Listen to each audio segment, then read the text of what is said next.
সালাম আলাইকুম সবাইকে। এই যে আজকে নিয়ে এলাম বাঁধাকপির পাকোড়া।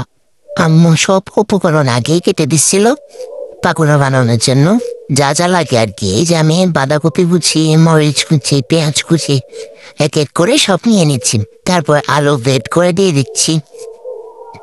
এরপর বেশ খানিক বেসন দিলাম, তারপর দিয়ে দিচ্ছি ময়দা, একটু লবণ, একটু বেকিং সোডা দিয়ে নিচ্ছি।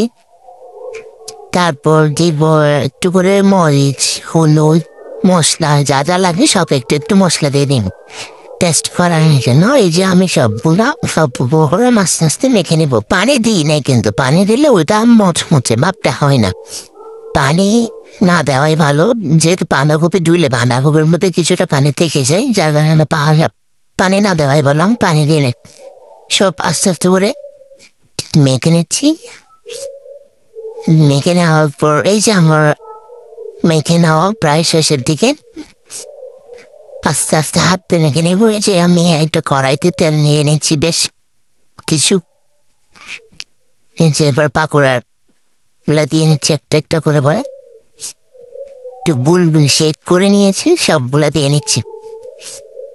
তারপর একটু মিডিয়াম আছে, এগুলো একটু ভেজে নিলে ঝাল একটু বড় লাগবে, পুড়ে যাবে, যার কারণে মিডিয়াম আছে করে নিয়েছি। এই যে আমার পাপড়া প্রায় খুঁয়ে যাচ্ছে, আস্তে আস্তে একটু উল্টিয়ে দিতে হবে। জোরে নাড়াচাড়া করলে হয় কি ভেঙে যায়, একটু আস্তে আস্তে করে সব নাড়াচাড়া উল্টো পাল্টে দেবেন। এই যে আমি এবার পাপড়াগুলো তুলে নেব, তেল সরিয়ে তুলে নেব আস্তে আস্তে। পাপড়া শেষ হয়ে গেছে আমার পাপড়া, তুলে নিচ্ছি আমি পাপড়াগুলো সব। এই যে বাকি একটা ছিল, এটাও আমি তেলে ছেড়ে দিলাম, আস্তে আস্তে হয়ে যাচ্ছে আমার পাকোড়া।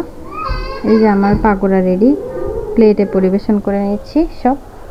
এই যে আমার পাকোড়া, মাশাআল্লাহ দেখতে অনেক সুন্দর লাগতেছে, লোভনীয় লাগতেছে। ওকে, সবাই ভালো থাকবেন, সুস্থ থাকবেন, আল্লাহ হাফেজ, আসসালামু আলাইকুম।